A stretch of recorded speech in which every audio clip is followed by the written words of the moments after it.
Hang on, before we get into this video, I wanted to talk about today's sponsor, kind of a sponsor, kind of not, Mojo Entertainment. Mojo Entertainment is supposed to help us, help our content grow and all that. I've mentioned it before on my original statement talking about it, but we just never really got a chance to promote it because service nowadays just suck. So Tyler's dad, shout out to him for setting it back up again. Mojo Entertainment also helps people with special needs, especially us, help us get jobs and everything, and help people morally understand. It also helps promote my channel and Tyler's channel. How do you guys think me and Tyler got these many subscribers? Subscription to Mojo Entertainment, and go check out the website. I highly recommend it. Now, to the video. Enjoy. Here we are. Finally, the ranking that you guys all been waiting for. Before we get started, I do want to show you guys. So, those you guys don't know, I'm a major fan of the franchise, and that just dropped. This is a Zuko figure, an Avatar memory game. I had a mug. The cat broke it, believe it or not. Quest for Balance on PlayStation 5, and the series of both series. So, yeah, we're ranking both Avatar: The Last Airbender and The Legend of Korra, not only because to celebrate my time in when I fell in love with the series, which is its anniversary, but also to Jesus, I can't talk today. Because I made a promise to do this. Now, the reason why this took so much longer than any of the other rankings I've done, Indiana Jones, Ninja Turtles 2003, Ghostbusters, the Deadpool trilogy. I already knew what I wanted to say. I already knew the placements that some of those were going to be. Yeah, it took me a while to get those placements ready. Indiana Jones wasn't really difficult. I knew which placement I wanted to put Indiana Jones. TMNT 2003 was not that hard, but it was hard to think about which placement I wanted to put TMNT 2003 seasons. And then Ghostbusters wasn't even that hard either. Like, that was an easy work after rewatching the movie. So Avatar and Korra are the hardest ones because I love both shows equally, to the point where I didn't know how to do the placement. I wrote it down in a notebook.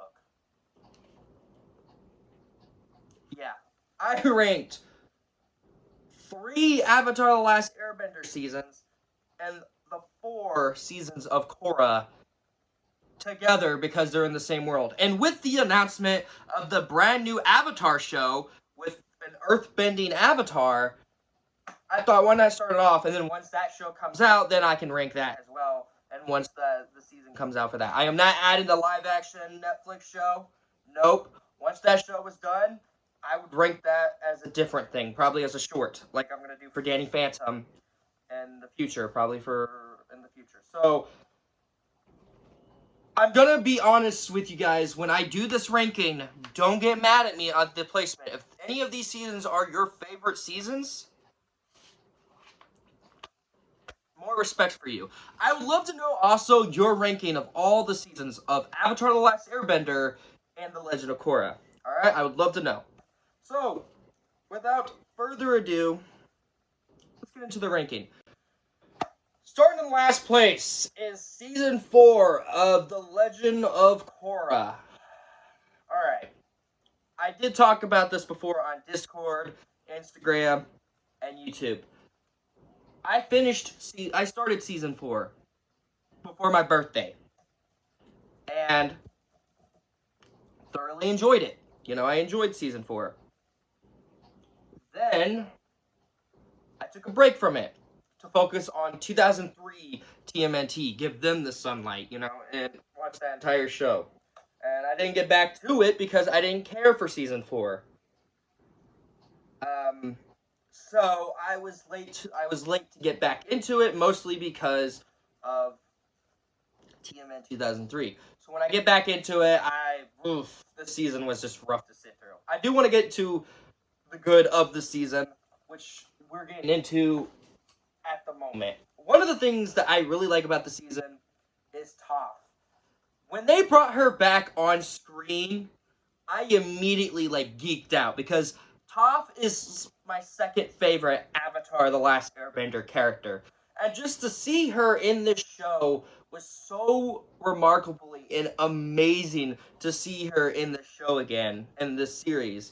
But you see, like, all the backstory of why she's such a terrible mom and all of that. So, in a way, I like seeing um, Toph again. She was such a great character in the animated show, and I cannot wait to see what they do with her in the live action show on Netflix. But I will say I did like also the Air Nomads helping while Korra is out of the sidelines, which we'll get into that and the most of the problem. And I thought that that was really cool. Tenzin became a good airbending teacher kind of thing, just like he wanted to be, just like his father. More on that later. Another great thing I could say is like I like some of the parts of these episodes, especially the finale. There was like one moment where the father of one of the main characters sacrificed himself, and the last word he told his daughter was, "I love you," and he dies. That was like one of the most powerful performances and one of the most powerful parts of any episode of the series. But Season 4 is just the weakest season out of all Avatar media. Because I did not enjoy this. I did not enjoy it as much as the previous 3 seasons, as much as they also have their flaws.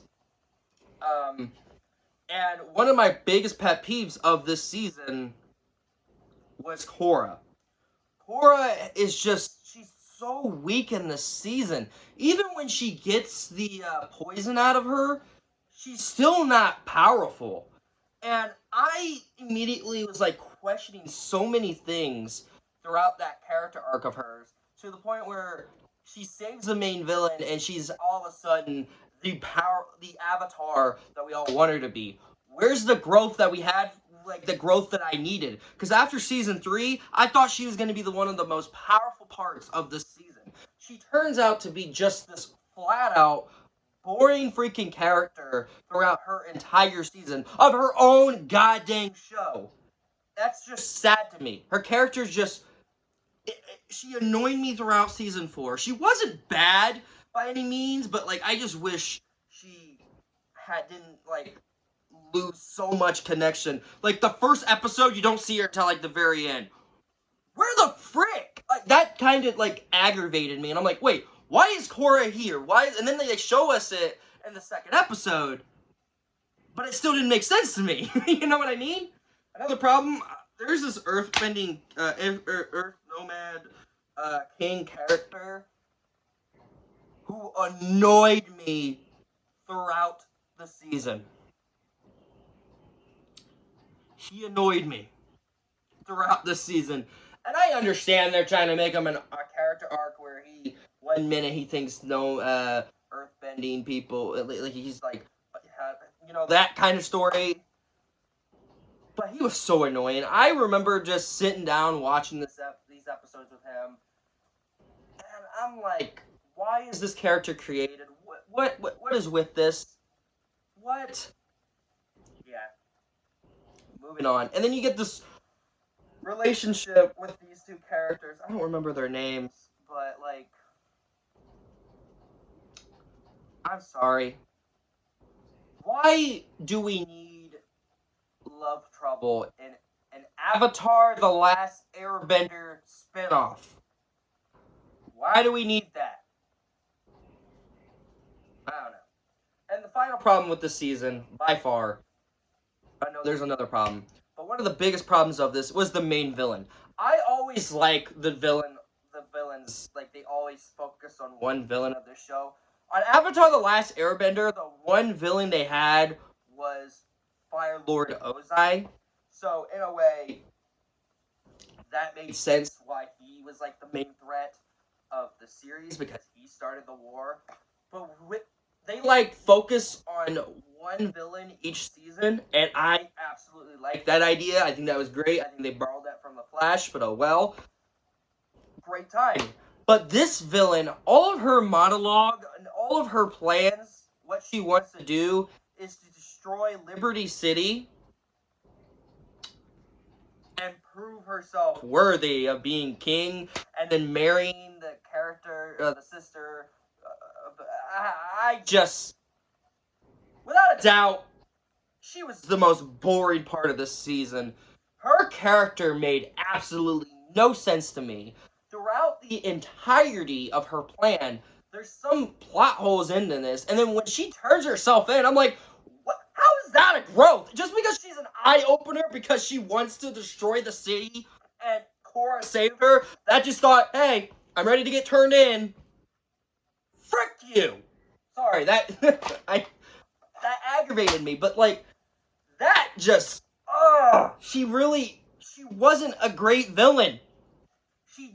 The only decent thing I could say about her character is at least we know a little bit of her backstory. But that's it. Moving on to the next problem, which is my final problem, the forced romance between Korra and the other main girl. Where did that come from? What? I don't mind a lesbian story in a cartoon, but you gotta develop that a little bit more. I saw no growth of a lesbian between those two being lesbian in the third season. Why in all of a sudden in the fourth season, oh, I like you, and just because they send letters does not mean they're gonna instantly fall in love. I need more growth. I need more friendship connection, because they didn't really connect in the first season. They barely connected in the second season. They connected more in the third season, and they connected more in this. The romance does not work for me. Get that out the front door. Not to bring that to you, because that came out of freaking nowhere. It made no sense to me, because that just came out of freaking nowhere. Anyways, starting in 6th place is Avatar: The Last Airbender Season 2. Yep, just like Legend of Korra Season 4, Season 2 is my least favorite season. Yeah, it brought us Azula, which we'll get into. Yeah, it gave us some of the great parts of Zuko as a character, which made him my #1 favorite character of all time. But there were so many parts of this season that just made me go, really? You know, at times. First of all, I'm going to start with the good. The introducement of Toph, I thought, was a great introducement to a earthbending teacher for Aang. Now, I do think it was handled a little less good in this, but it still didn't bother me while watching the season. Because when I rewatched it last year, before I hopped back into Korra, because I rewatched the show after watching the live-action first season of the live-action show. And since they announced that they're doing this season and Season 3, so I kind of had to sit down and rewatch them again to re-experience this series again. But in a way, Toph's introducement was such a well-done character. I remember when I watched this in quarantine, Toph was my first favorite character, and then Zuko became my #1 favorite character, in a way. But Toph's introduction was really good. I also really like the relationship between Uncle Iroh and Zuko. But what's sad about this season too, and this is kind of sad that it's in this placement, but I had to put it in this placement because, no offense, the season is weak. The actor that plays Uncle Iroh passed away in the middle of making this season. Yeah, and it broke half the cast's hearts. It was kind of hard. They even made a little tribute for him in Season 2, and one of the best episodes of the season, by far. So rest in peace to him. I will probably ask Dante, the voice actor of Zuko, whenever I do meet him, what was he like? Was he nice and all that? Because the last thing he worked on was this, and of course the 2007 TMNT movie, in a way. But yeah, the relationship between Iroh and Zuko was so much powerful in this. And when I saw that tribute to him in the episode, it literally made me shed a tear, because he did such a good job voicing the character throughout the years of the show. And then they had to replace him for Season 3, which was even harder for all of us, because we all know they probably took a while to find a new replacement during Season 3. So, completely understandable there. But yeah, I thought that was a good part of those two. Azula was introduced into this, and I thought she was a threatening opponent in this series. I thought she did a very, very good job. The actress that played Azula also voiced Sam Manson from Danny Phantom, Daphne Blake from Scooby-Doo. So this was one of my favorite roles she has done in this season. And when they introduced her to us, when they introduced us to her, I thought she was just freaking brilliant into the show. And she was actually threatening. That was one of the biggest pet peeves I had with the Netflix show. She was actually threatening in this season. And then even in season 3, she was even threatening, which we'll get into that when we get into that in the ranking. I will say, another great thing I could say is that some of the episodes were really good. One of my favorite episodes has got to be with Zuko. I know this is everyone else's favorite episode, but it got to be the episode where Zuko was, he's by himself. He takes the bird horse thing they have. They have weird animals in this world, I'm not gonna lie. And he rides off. He gets accepted to this farm after he saved the kid from getting taken by guards. And then to the point where he's having memories with him and Iroh, which is a big thing in the show. And to the point where when the kid was taken by the guards and he had to go in to save him, he had to reveal himself saying, "I'm Fire Lord Zuko. I'm Zuko, the son of Fire Lord Ozai," and all that, and everyone just turns on him. You see it from his eyes how much people don't like Zuko, and you feel horrible for him, without a doubt. And I felt really bad for him, and Dante, bravo on that performance of that episode of the season, man. That sold me very well to the show. Good job on you there. And it's just the development of each character as well. Like, you got Aang still dealing with his romance with Katara.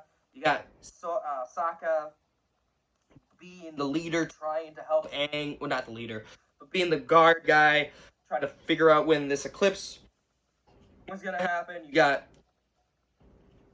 oh my god, you got Toph, who is now his earthbending teacher. The season really develops to more. But as its flaws, I had 2 boring episodes. Believe it or not, 2 boring episodes.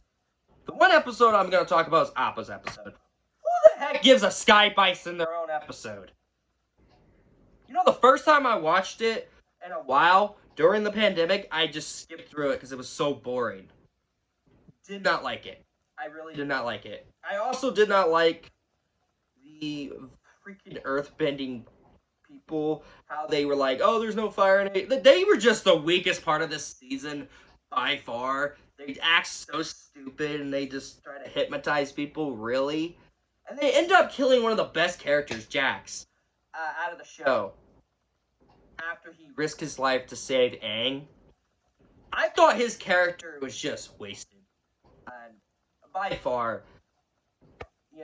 And the twist, and the one part that kind of made me go, okay, I kind of could have seen that coming, but they could have done it a lot better, is when Zuko turns back with the Fire Nation after everything he's went through. He goes back to the Fire Nation to, stop Aang and Katara, but other than that, season 2 is just, there was something about it that just makes it the weakest one out of all of them. It's not a bad season. None of these seasons are bad. It's just, it felt so boring, and just the characters really didn't grow with, there's some parts where there's some characters I was like, okay, we could have done them without. The Secret Tunnels part, I thought was kind of bland. I liked it a lot more in the live-action show than here. But, yeah, I just thought to bring this upon you guys to know, yeah, this is the weak season out of Last Airbender by far. I hope they do it better, though, with the live-action show. I hope to God. If they screw it up in that, this would be good on the highlight. But I'm hoping to God they don't screw it up. Because Netflix, you already got people hating on the first season. I liked the first season. I enjoyed it as a fan of the show. But anyways, starting in 5th place is season 2 of Korra. This is gonna be the amount of same seasons kind of back to back at the moment, which is kind of funny. Now, season 2 of Korra. It's not bad as I remember this being the weak one out of Korra, but I liked it at times. You know, I like that they kind of kept the whole finance of Korra being the avatar that she was in the beginning, even before she, which we'll get into when we get to season 1. I liked that they, and here's the thing, I did like the main villain once, which we'll get into why I didn't like him. I liked him once, and it's just that his original statement to have Korra be trained the water-bending way of spirits, and it just turns out he's a complete douchebag and wants to betray her to kill all the avatars. That part really aggravated me. What else did I like? I like the scene where Tenzin went into the spirit realm. They're stuck, and he's like having these hallucinations, and then he sees Aang, and he's like, "I am the son of Avatar Aang. I am the future part of Airbenders," and all that. And Aang's like, "You're not me. Just stop trying to be me. Just be Tenzin." And he turns out to be Tenzin, and there we go. We got that scene. But other than that, this season, without a doubt, I don't know what happened, but this season felt incredibly, deeply boring. It was so boring to the point where I took a week break from watching it.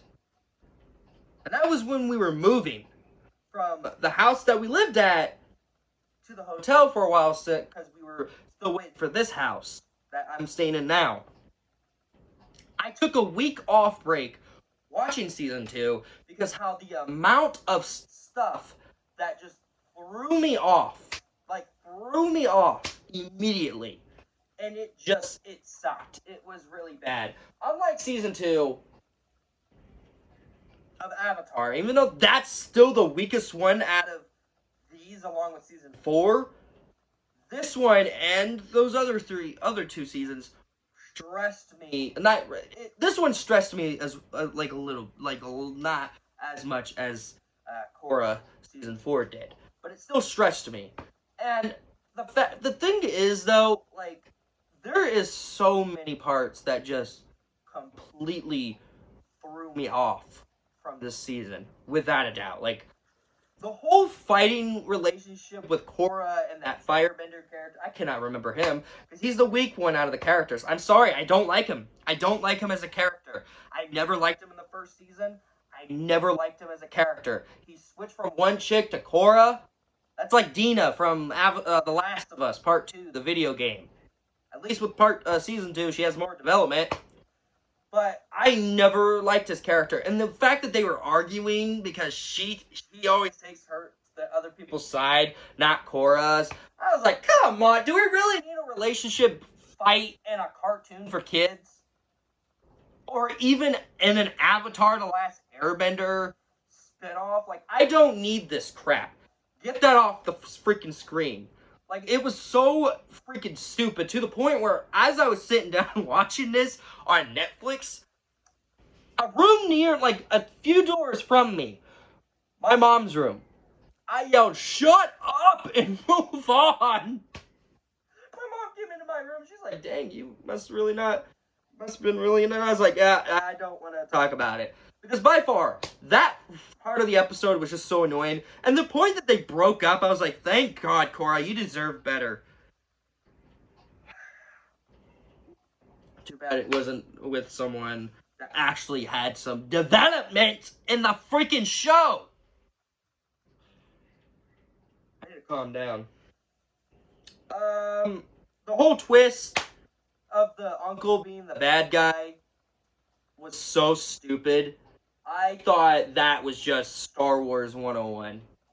With the family relative turning evil, turn to the dark side, and all of that. So stupid. It was so dumb. And the one thing that kind of bothered me the most about this, physically and emotionally, And this part really ticked me off to the point where I wasn't even excited to watch the last 2 seasons, but thank God season 3 is a lot better than this.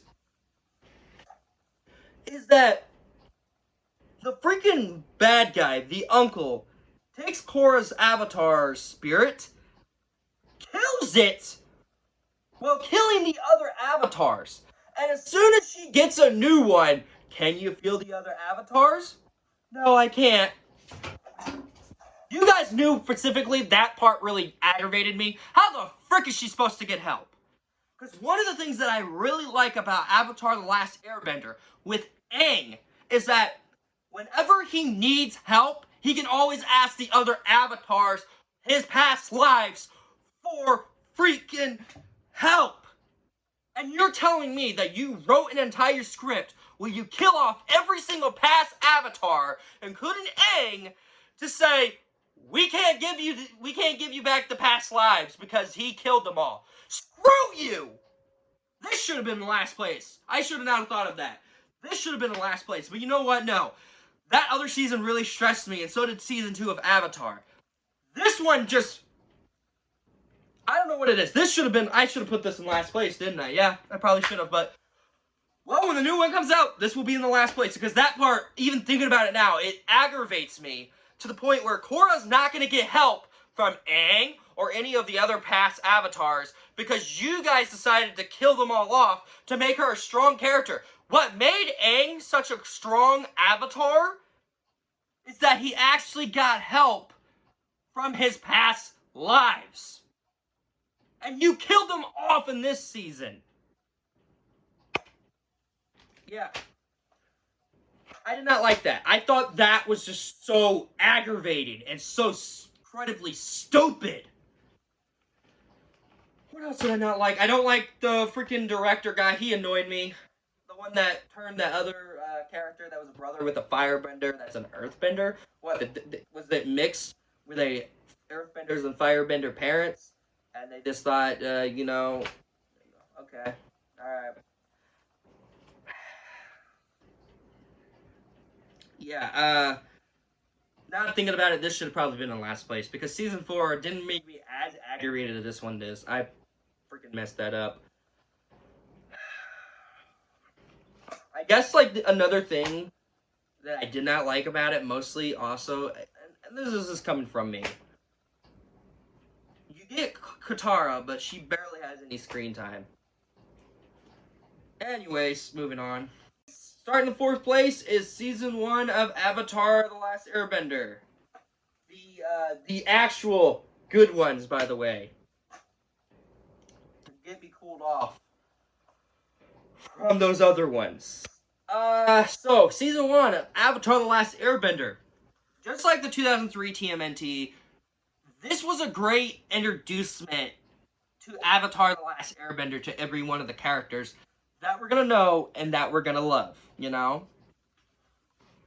For example, Aang. When we first met Aang, he didn't know any of the airbenders were dead until he went to the air nomads and found his dead father figure. You see Aang grows as a character. You see him become the avatar that he was meant to be. That is a great arc, and he has to learn all 3 elements by the end of the summer. That's a great arc, and the fact is, like, you see Aang question so many things, not as much as he does in the live-action show. That is one of my pet peeves, but you see him not only grow as an avatar and as a character, but you see him grow his relationship with Sokka and Katara, and see everything. Like, the episodes themselves are so fun. One of my favorite episodes of Season 1, believe it or not, I really liked the episode where he gets captured by the Fire Nation, and Draco Malfoy's dad, who voices the main villain of this season, as the Fire Lord's friend, I don't freaking know. I thought he was really well done into the story, and he was not wasted, as everyone probably thought he would be.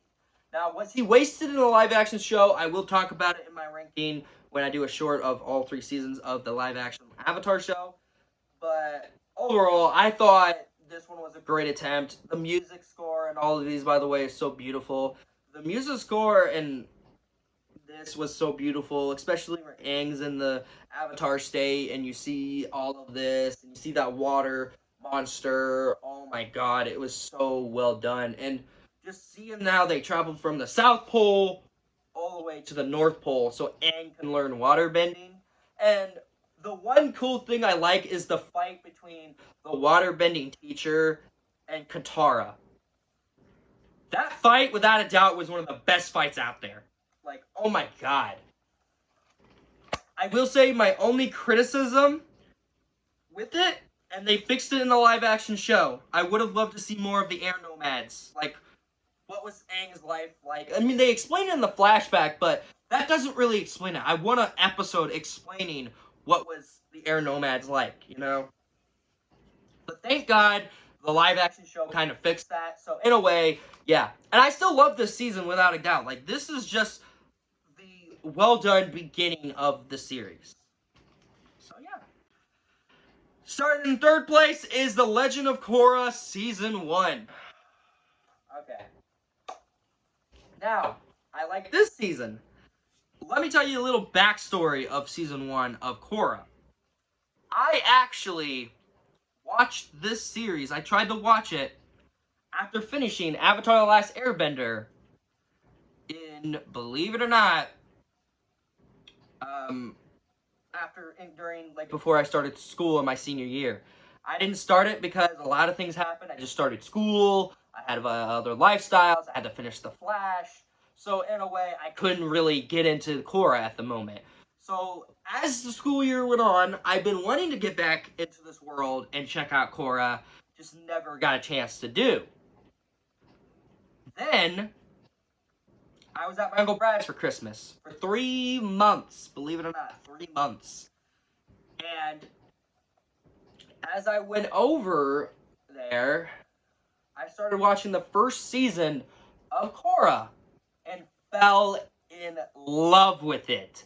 The story, the quality, the characters, everything was so incredibly well done in the show. Like, there were so many moments while watching this, I did not expect it to be as good as it is. Like, seriously, did not expect it to be as good as it is, because I thought it was going to be one of those spin-offs that I was really going to hate. You know, I really liked Bunk when it started. I hated it then when the other characters, the main leads from the first 2 seasons left. I loved Henry Danger, hated Danger Force. I loved iCarly, hated Sam and Cat. There's another spinoff. Frick. There's another spinoff. I don't know. So, I was a little skeptical to check out Korra, but I heard so many people said that Korra is really good. They did not prove me wrong. This, without a doubt, was the best spinoff I've ever seen in my entire life. Korra is such a well-done story to tell in the Avatar universe. So, in a way, Korra Season 1 really surprised me. The one scene that got me super hyped, the one scene, and it's the episode finale, it's the season 1 finale. Korra lost her bending, besides air bending, and she's sitting there bawling her eyes out, and you see someone just walking up. We thought it was Tenzin, by the way, and she said, "Not now, Tenzin, I just want to be left alone." Aang says, "But you called me here." And you hear the music from the original show, and you see Aang right there standing. She's like, "Aang," he's like, "you finally connected to the Avatar spirits." And he gave all of her bending back. She's in the Avatar state. She's doing all the elements, all 4 of them. The music gets even more wild. I get freaking chills even thinking about it. It was so... It literally got my face smiling throughout the entire series. And I was looking forward to seeing more of Aang give Korra more development, but then when you did that with him and the other avatars in season 2, it kind of ruined it. But when I saw that moment, I was like, dude, this is one of the best writing parts of the episodes of the show. Like, without a doubt, that was one of the best writing I've seen in any show in a while. And it gave me the feels, it gave me the love that I have for this franchise a lot more. And I loved it for that. That was actually really well done. The main villain, by the way, oh man. For someone who's a bloodbender, which we learned the backstory. So the backstory of the bloodbender villain of this season who can take away other people's bending is that the father of him and the mayor, yeah, the mayor was a bloodbender too, of Liberty City. I believe Liberty City. Yeah, Liberty City. And he comes in trial where Sokka, Toph, Aang was there, and he bloodbends everyone to the point where Aang takes away his bending. They give us flashbacks to adult Aang, which kind of put a big smile on my face, because that was pretty well done, and I loved it for that, and I love the story and the characters that they put into this show. Yeah, I did not like the firebending character as much. When I first saw him, I thought he was pretty cool, but this dude just really bothered me, and that's one of my problems with this season. That's the #1 problem. I don't have any other problems with Korra season 1. But anyway, this was like a great start to Korra in a way to put it in the 3rd place. So yeah, I thought this was a very well done episode. I mean, well done season and a great start to the series. So anyway, yeah. Starting in 2nd place is The Legend of Korra Season 1. Season 3, I meant. Season 3. Yeah, this is in 2nd place. #1, we all knew. But where do I start of how well done and well written this season was? Oh my god. Now, let me be honest. I did watch half of it 4 years before when it was on Netflix, and then I completely stopped watching, and then I went back to it to watch the rest of the show to understand more of it. And I'm glad I took a 4-year break from it, because like I was kind of getting drained. Like, I really liked the start of season 3, but after season 2, it kind of like made me go, why do I even want to sit through this at the moment? So I took a 4-year break before starting season 3. That's what I meant, started season 3 from 4 years. And I'm glad I did, because, oh my god, this season was the most amazing season out of the entire goddamn show. The characters, the story, the main villains, oh dude, they were the most amazing, threatening villains out of the entire show, which we'll get into. Now, you see Korra kind of grow to the point where she becomes that passionate avatar that we all needed to see by the chance that we could, right? So it was like that before, when we needed it. We needed that part of Korra. Now, I will not lie, when I saw this season, I was a bit nervous because they started off where Boomy, Aang's first child, gets airbending. And it was because of the spirit thing, which I thought was weird, and I thought that was the stupidest idea. But when you see it grow more into the show, I was like, okay. I mean, it's not bad. It's not good either. Like, it's not bad. I liked it where this was heading. So, in a way, I let it slide because I was starting to enjoy it. You know, I love like I said, I love Korra becoming more confident about herself to the point where she loses at the end, like literally when she gets poisoned. And oh my god, but there was one part that literally made me shed a freaking tear. So Korra goes to the Avatar state, not the Avatar state, to the spirit realm, because she thought she could find Aang in the spirit realm.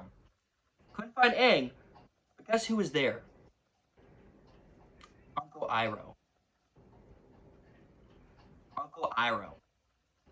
And oh my god, when I hear the song that Iroh sings from the second season, it incredibly made me shed a tear. Because, like, the actor that passed away during the making of season 2 of Avatar The Last Airbender, when you hear that song and Korra or anywhere in the other show, even in the live action show, it kind of made me shed a tear because that's what Iroh's song was. And when I saw it, I was immediately like, oh my god, what are you guys doing to me? What are you guys doing to me? You're making me a mess! When you saw Iroh, it was just like, oh, bro, you did this on purpose. The main villains were just so threatening, without a doubt. They actually felt more, and yes, it's they, because they actually do some stuff that makes them legitimately threatening in this show. They, one, break in and try to take Korra from the Earth-bending kingdom. Not kingdom, but Earth-bending areas. And, you know, and one of the things that completely made my jaw drop is when the airbending villain, the leader, who's the airbender, takes the air and kills the Earth Kingdom Queen. My jaw freaking dropped. And I was like, this is a kid's show. How the heck did we get this far? And I could never see airbenders the same way again because of that. What the heck? The way how that happened kind of made me go, what? What? Incredible. That was instantly great. The music, the score on this too, I thought was awesome. They even made me shed a tear a lot. In a way where it made it to second place. But it didn't make it number 1, which is, in first place, Season 3 of Avatar The Last Airbender. Now that we're done, I don't need this anymore.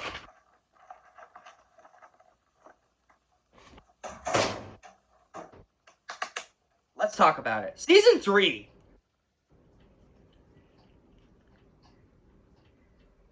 What else do I need to say? This was a fantastic season. A fantastic way of art. Oh, man!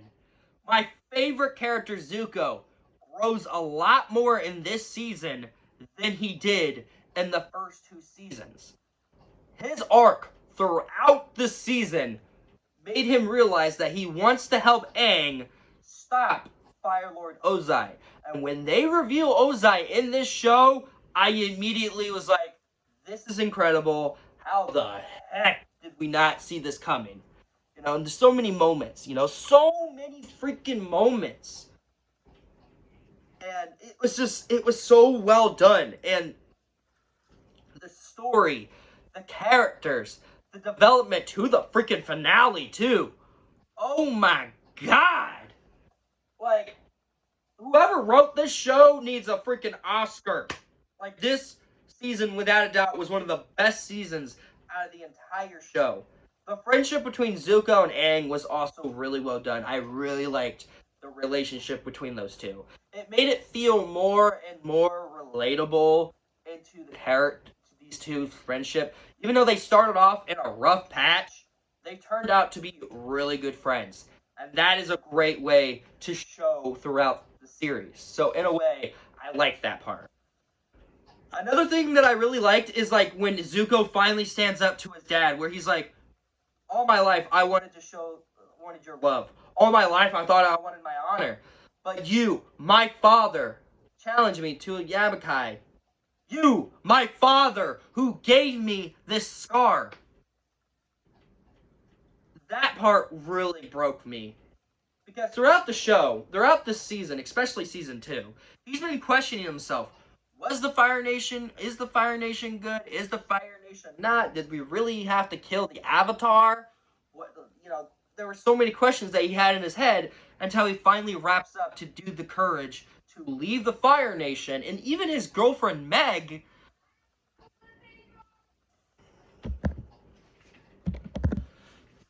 Anyways, before I got interrupted. But yeah, throughout the show, he's been questioning himself. Zuko has, and it made a lot more sense.